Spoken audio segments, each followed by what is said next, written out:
Of all the children born into the blinding glare of Hollywood's spotlight, few entered the world with more seismic expectation, more fervent public anticipation than Desi Arnaz Jr. His story is not merely one of fame and its discontents, it is a foundational American parable, a Shakespearean drama played out in the pages of fan magazines and on television screens. He was not just a baby, he was Little Ricky, a national symbol of hope and comic culmination, long before he was a person. The tragic story of Desi Arnaz Jr. is the story of a man forever trying to escape the gilded cage of his own origin story, a lifelong struggle to find an identity separate from the two icons who were his parents and the fictional character he was born to embody. His life was defined by a narrative he had no hand in writing, beginning with the most public pregnancy in history. To understand Desi Jr., one must first understand the context of his birth. His mother, Lucille Ball, and his father, Desi Arnaz, were not just celebrities. They were architects of the modern sitcom, kings and queens of television through I Love Lucy.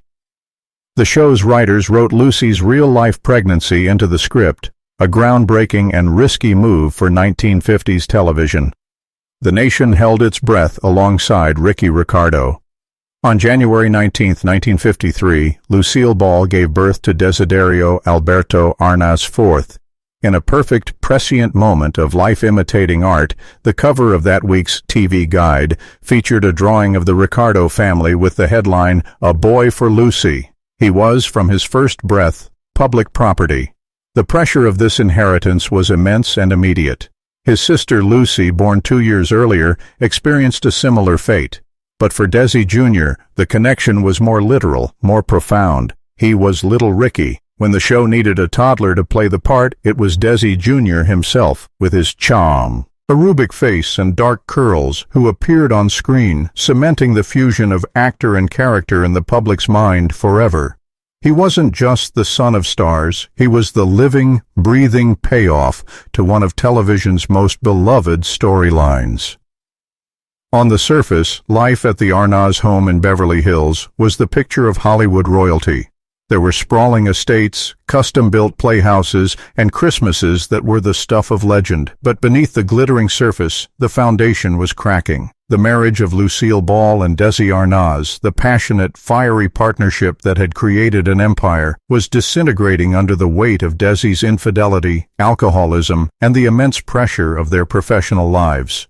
Desi Jr. and Lucy were often witnesses to the screaming matches and tense silences. The idyllic family life America saw on television was a stark contrast to the reality at home. The divorce in 1960 was a cataclysm. For 6-year-old Desi Jr., the loss of his father as a daily presence was devastating. He would later describe his father as a tornado, thrilling, fun-loving, and charismatic, but ultimately destructive and unpredictable. Lucille Ball, heartbroken and determined to protect her children, bought out Desi's share of their production company, Desilu, and became the first woman to head a major television studio. She was a formidable, often controlling presence, a working mother trying to be both mother and father, her love often expressed as a smothering anxiety. Ball married comedian Gary Morton in 1961, seeking stability. While Morton provided a calmer home environment, he could never replace the larger-than-life figure of Desi Arnaz. The young Desi Jr. was caught between two worlds, the chaotic, exciting shadow of his absent father and the strict, sometimes overbearing domain of his mother.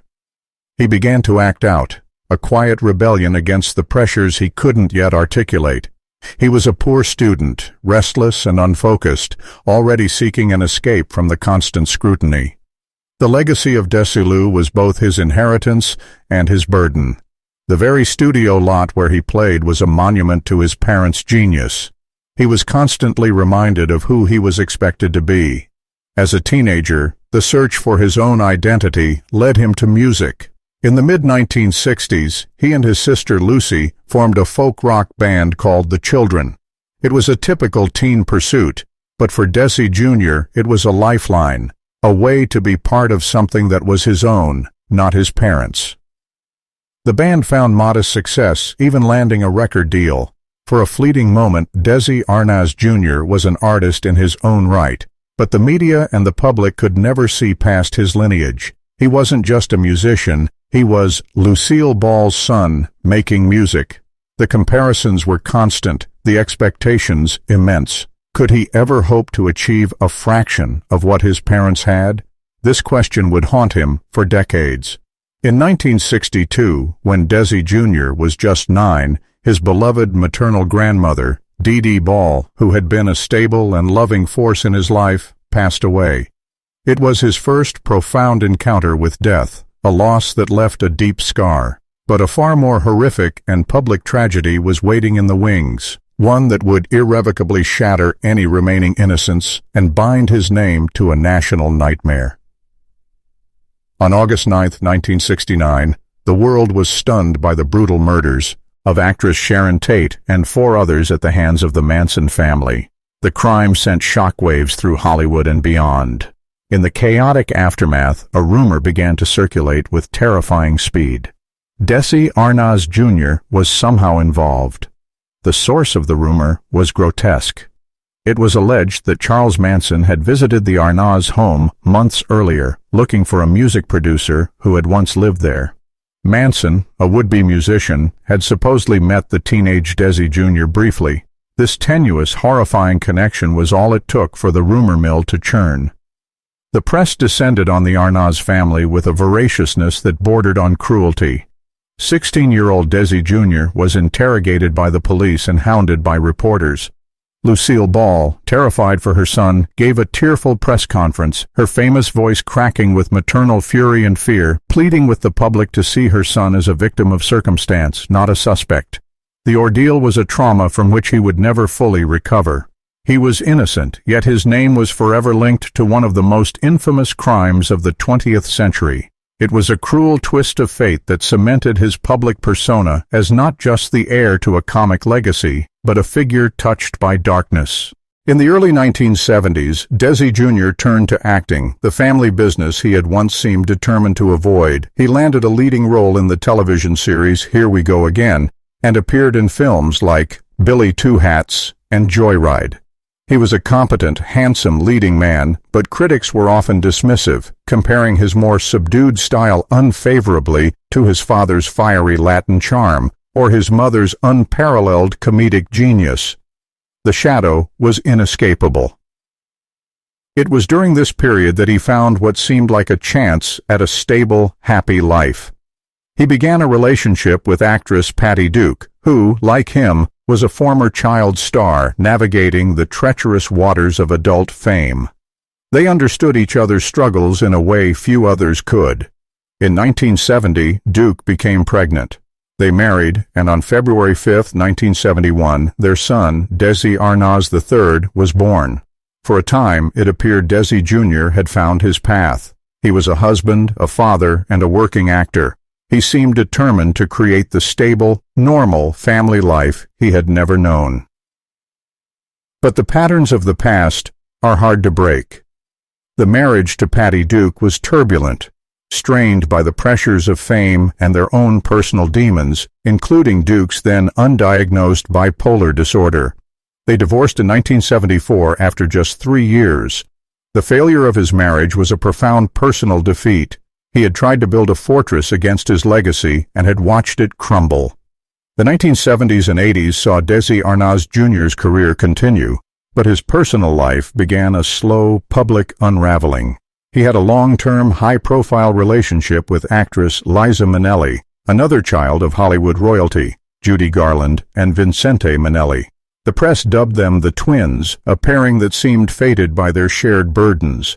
While they shared a deep bond of understanding, their relationship was also fueled by the party culture of the era.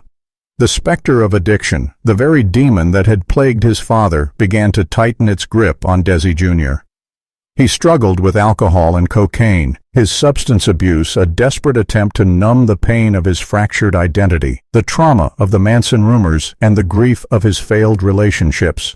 He was, as he would later admit, following in his father's footsteps in the worst way possible. The charming, fun-loving persona began to slip, revealing a man haunted by his own name. His career prospects dimmed as his reputation for unreliability grew. The deaths of his parents marked the closing of two monumental chapters in his life and plunged him deeper into grief. His relationship with his father had been complex, but Desi Arnaz's death from lung cancer in 1986 was a monumental loss. The man who had been both his hero and his cautionary tale was gone. Then, in 1989, his mother, Lucille Ball, the force who had both shielded and smothered him, the woman whose love was as vast as her fame, passed away after heart surgery. The world mourned a comedy legend. Desi Jr. and Lucy mourned their mother. With her passing, the final tether to his old life was severed, leaving him adrift in a sea of memory and expectation. The path to recovery for Desi Arnaz Jr. was long and arduous. It required him to finally confront the ghosts that had haunted him for so long.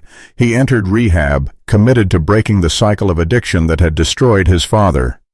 It was a quiet, private battle, far from the glare of the spotlight that had caused him so much pain. He found a measure of peace in a quieter life. He married his second wife, Amy Laura Brooker, in 1987, and though that marriage also ended in divorce, it was a more stable period. He focused on his health, his faith. He became a devout Christian, and his children. He had a second child, a daughter named Julia, in 1991. Fatherhood became his central role, and he was determined to be the present, stable parent he felt he never had. He never fully left the entertainment industry, but his relationship with it changed. He took on smaller roles, participated in documentaries about his parents, and, alongside his sister Lucy, became a guardian of their legacy. He found a new purpose in preserving the memory of Lucille Ball and Desi Arnaz, not as burdensome icons, but as the talented, flawed, and revolutionary people he knew. He and Lucy, who had shared the unique trauma and privilege of their upbringing, grew closer than ever, a united front against the world's endless curiosity. In his later years, Desi Arnaz Jr. has presented a figure of hard-won serenity. The handsome features are now etched with the lines of a life fully and often painfully lived. He lives a largely private life, away from Hollywood, finding solace in music, family, and his faith. The tragedy is not that he failed. By many measures, he ultimately succeeded in the most important battle of all, the one for his own soul, but that the cost of that success was so high. The tragic story of Desi Arnaz Jr. is not one of a single catastrophic event, but of 1,000 small cuts from a world that never saw him for who he was. He was born a symbol, raised in the ruins of a perfect TV marriage, traumatized by a national crime, and perpetually measured against two of the most formidable talents in entertainment history. His struggles with addiction and identity were a direct inheritance, a family curse he fought desperately to break. His life stands as a poignant counter-narrative to the American dream his parents embodied. Lucy and Desi were immigrants and outsiders who conquered the world through sheer force of will and talent. Their son, born at the pinnacle of that conquest, spent his life trying to escape its shadow. He was the prince of a kingdom he never asked to rule, a kingdom whose glittering facade hid a profound loneliness. Yet to label his story solely as a tragedy is to miss its redemptive arc. Desi Arnaz Jr. ultimately found a way to carry his famous name without being crushed by its weight. He survived the madness, sobered up, raised his children, and made peace with his past. He is a testament to the resilience of the human spirit, a man who, after a lifetime of being known as someone's son, finally found a way to simply be Desi Arnaz Jr. In the end, his greatest achievement may not be found on a screen or a stage, but in the quiet, hard-won peace of a man who finally learned to live for himself.